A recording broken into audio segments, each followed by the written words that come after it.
Hello everyone. I'd like to give a warm welcome to all of you out there. As you know, my name is Renee, and I'm thankful you've come to learn more about your health.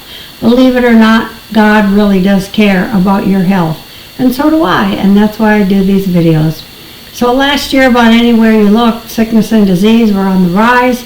In the United States in 2024, someone had a heart attack every 40 seconds, and about 29.7 million Americans were diagnosed with diabetes, according to the CDC. Also in 2024, the United States expected to have 2,041,910 new cancer cases and over 618,000 cancer deaths. There's also a rise in the number of strokes per year, gastrointestinal problems, arthritic conditions, lung conditions, lupus, multiple sclerosis, and a host of many other diseases. The question is, why? Well, many people believe God is to blame. But is that the case? In the Bible, in 3 John 2, we're told God wants us to prosper and to be in health. So if He wants us to prosper and be in health, what's the problem? Why is disease more rampant now than ever before? Well, we have laws known as natural laws, and when these laws are neglected in any way, the result is sickness and disease, sometimes even death. Last time I talked about hygiene, and this time I'm going to be talking about how to learn the medical missionary work the correct way. We have come to a time when every member of the church should take hold of the medical missionary work, we're told in 7T, page 62. And then 9T, page 177, says that which is of the most importance is that the students be taught how to represent aright the principles of health reform. And then HL, which is healthful living, page 19 says it is the duty of every person to become intelligent in regard to disease and its causes. And then MM 238 says those who go forth to engage in the work of the ministry must be intelligent upon the subject of health reform. Well, why do we need to become intelligent anyway on this subject? Well, we're told in Counsels on Health, strange things have been done in the medical missionary work of late. And also in Counsels on Diet and Foods, it says many have misinterpreted health reform and have received perverted ideas of what constitutes right living. So how do we become intelligent on this subject?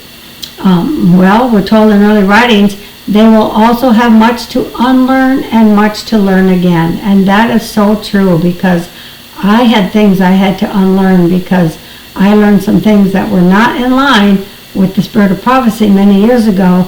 And I had to study and read and say, okay, I have to throw out those things that are not correct. So in order to be educated the right way, we do have to unlearn many things that we've always thought was truth, and learn many things that we were unaware of. Now, 3MR says 50 times as much might be accomplished in self-education. Education of self means more than the colleges can give you. That's page 363. Well, how do we self-educate so we can become intelligent? Well, few can take a course of training in our medical institutions, but all can study our health literature and become intelligent on this important subject, says MM 320, paragraph 3. So it says our health literature, notice that, not the world's health literature, ours. And that means what God gave Ellen White in the Spirit of Prophecy. We need to read our books. Which literature books? I will post a list below. So how fast can we learn this work and still be an efficient worker? We're told in early writings, page 67 again, you must step fast. Now time is almost finished, and what we have been years learning, they will have to learn in a few months. They will also have much to unlearn and much to learn again. So PC 38 says there are those who with a few months instruction would be prepared to go out and do acceptable medical missionary work. Now, to whom has the methods of treating the sick plainly been revealed to? Well, 20MR says, the methods of treating the sick were plainly revealed to me. So God revealed it to Sister White, and that's page 373. All the methods were revealed to Sister White. If it's not in her writings, it's not necessary, and it's not for us. Read Early Writings 124, paragraph 2. So that means we don't use things that was never shown to the prophet. However, if it's an herb, but she doesn't mention the exact herb, as long as it's not a harsh herb and is known for having great benefits, then it's okay to learn that because she says roots and herbs. She doesn't have to list every single one. So by whom did she learn this work? Well, MM14 says the Lord has marked out a way in which his people are to carry forward a work of physical healing. So the true medical missionary work, a work that is the great physician to dictate and preside in all it comprehends, 10 MR 314. Christ is a great physician, Counsels on Diet and Foods, 458, paragraph 5, and he has laid out the way for us on how to do the work and healing the correct way. So, are we to go to the world or Sunday keepers to learn how to do this work? No. Again, please read Early Writings, page 124, paragraph 2 and 3. We are to go to our health literature. Read our health literature to become intelligent upon the subject of health reform. So, we're told in MM 320, paragraph 3, few can take a course of training in our medical institutions, but all can study our health literature and become intelligent on this important subject. Again, 3MR 363, 50 times as much be accomplished in self-education. Education of self means more than the college can give you.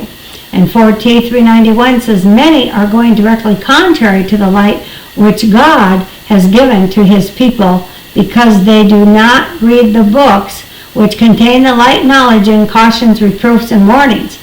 And then CH 566 says they should read the best authors on these subjects and obey religiously that which your reason tells you is truth. So what books of ours are there to read on the subject of health that we're counseled to read? Well, Spirit of Prophecy, all the health books, there's about 16 or 17. And then Dr. Kellogg wrote first book in Physiology and Hygiene. And then John Harvey, Kellogg's older brother, wrote Hygienic Family Physician. And then that's by Dr. M.G. Kellogg, that's his name. And then volumes 1 and 2 of Handbook of Health by Dr. John Harvey Kellogg.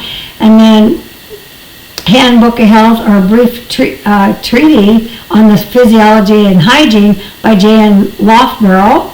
And then Health Power by Hans Deal, Drs. Hans Deal and Eileen Ludington. That's a great book. I have that. These are all SDAs, remember. And then a 3-volume set called Encyclopedia of Foods and Their Healing Power. Very, very good books. I have all 3 of them.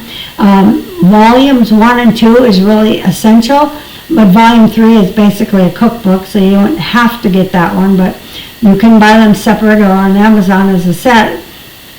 And anyway, the Spirit of Prophecy health books are A Call to Medical Evangelism, Christian Temperance and Bible Hygiene, Counsels on Diet and Foods, Counsels on Health, Education, pages 195 through 213, Health Reformer Articles, Healthful Living, How to Live, and that book is out of print, but I will post the link for free below where you can get the PDF and read it.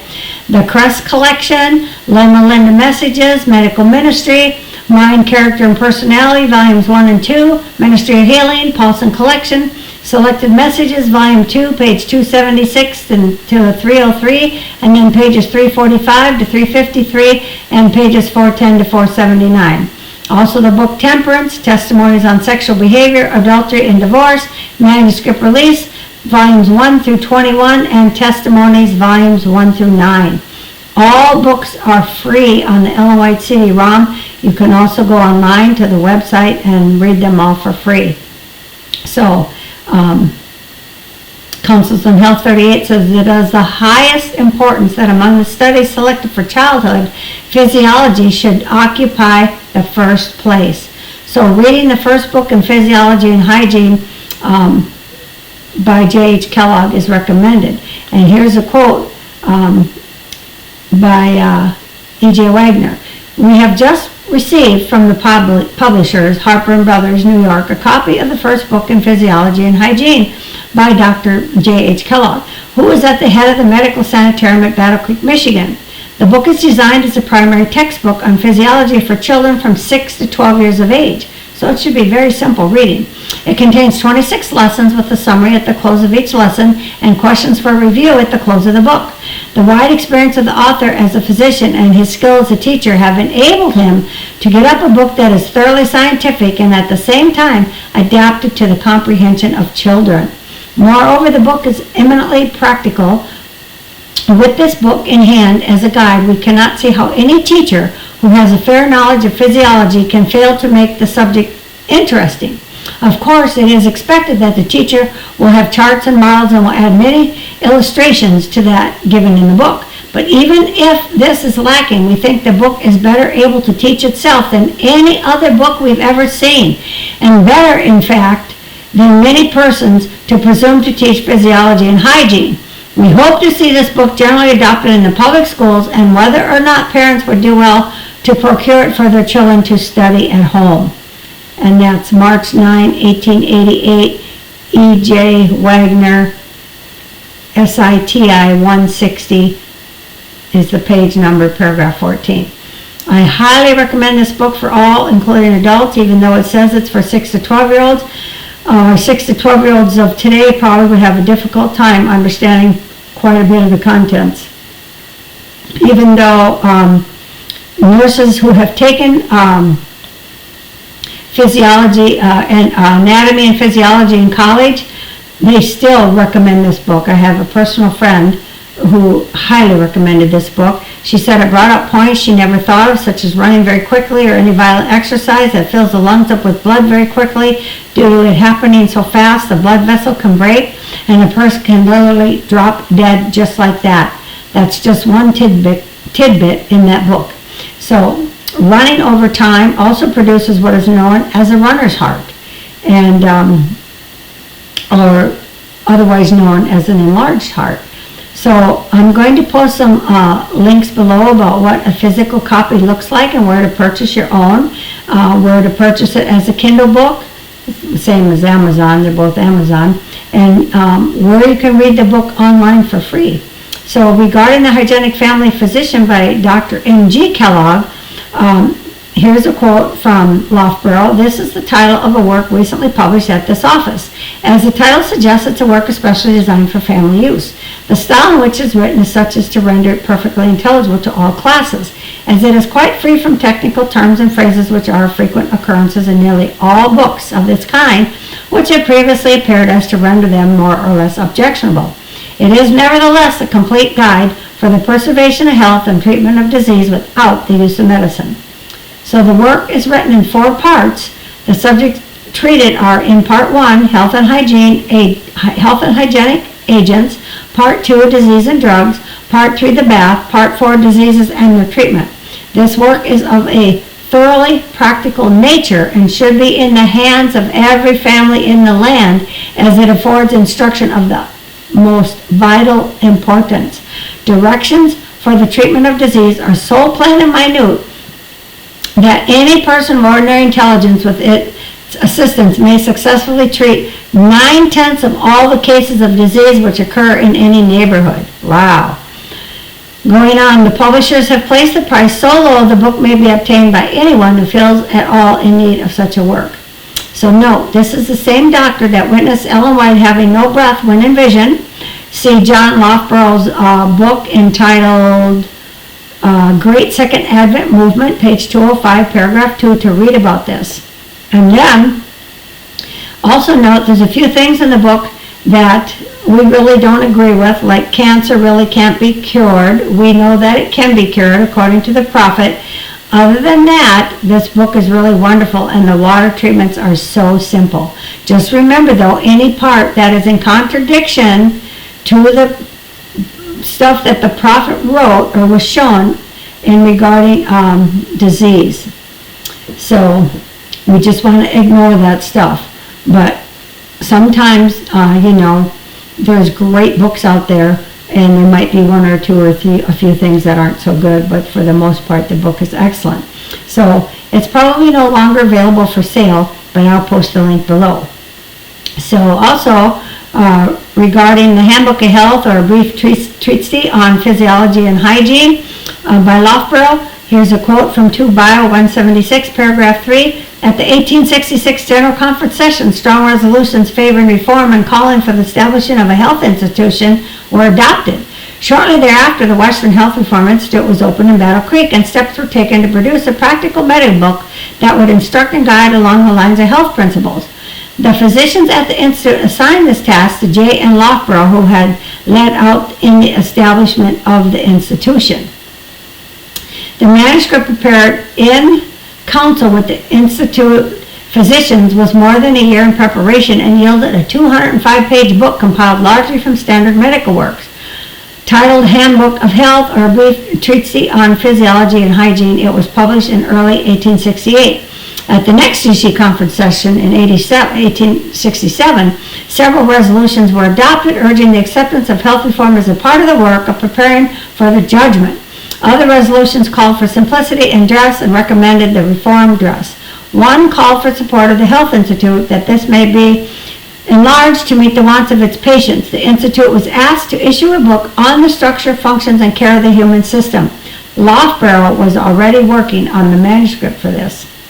So isn't that interesting? Okay, here's another quote by Loughborough, 2 more quotes by Loughborough. This one's in 1987, JNL MML 67, paragraph 1 and 2. Institute requested me to prepare the manuscript with the understanding he would carefully examine and criticize it. I'm sorry, that was the director of the Health Reform Institute that asked him that. And since most medical works are large and expensive, it was decided a small book should be prepared, compiled from the larger works containing those things essential to aid the common reader in line with the testimony given us. In between state conferences and various board meetings, it took 1 year to complete it, and it was entitled Home Handbook of Health. So I'm going to list below where you can purchase the book and give you a PDF free link to that. And another health book I highly recommend is Health Power. I have that book myself too, and it's a great book, and I'll post where you can purchase that. You can look it up on Amazon, and then I'll also post a link of what an older copy looks like, and books that teach us about which foods contain which nutrients, which foods are harmful, which foods are healthful. The Encyclopedia of Foods and Their Healing Power, volumes 1 and 2, like I said, is very, very good. And I'm going to post some links that you can maybe get a sneak peek about a little bit of details of all 3 volumes. And I guess that's it for today. I hope that what you learned on here was a blessing to you and your family. And I just pray that you would be blessed by what you've learned, that you could share it with others and teach others these important truths, and that maybe someday you might even be able to help somebody in need with their health issues or health problems. And I just pray that the good Lord will bless you, lead you, guide you. And if you would please donate to my ministry, I would really appreciate it so I can continue to help others. So may the good Lord bless. Have a great day. God bless. Bye-bye.